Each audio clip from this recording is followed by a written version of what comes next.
A great number of the people followed him, among them women who were mourning and wailing for him. The Gospel according to St. Luke chapter 23, verse 27.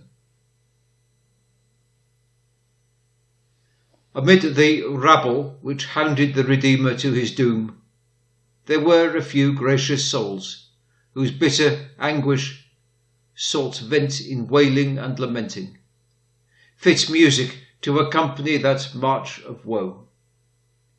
When my soul imagines and sees our Saviour bearing his cross to Calvary, she joins with the godly women and weeps with them, for indeed there is true cause for grief, cause lying deeper than those mourning women ever thought of.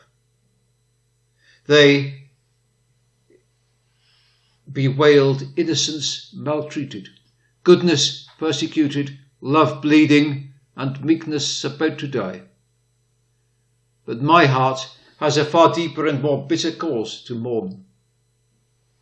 For there were my sins for which the scourges lacerated those blessed shoulders and crowned him with those bleeding thorns. My sins cried out, crucify him, and laid the cross upon his gracious shoulders. His being led forth to die is sorrow enough for one eternity.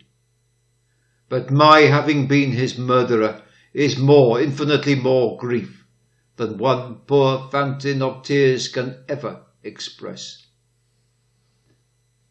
Why the women loved and wept, it were not hard to guess. But they could not have had greater reasons for love and grief than my heart.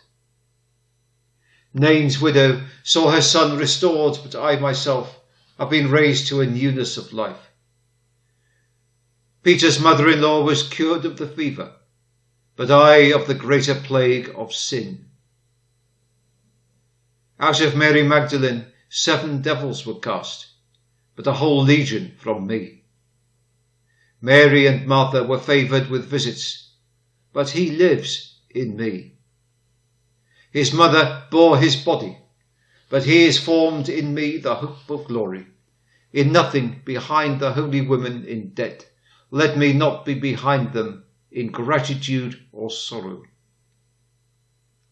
Love and grief my heart dividing, with my tears his feet I'll lave.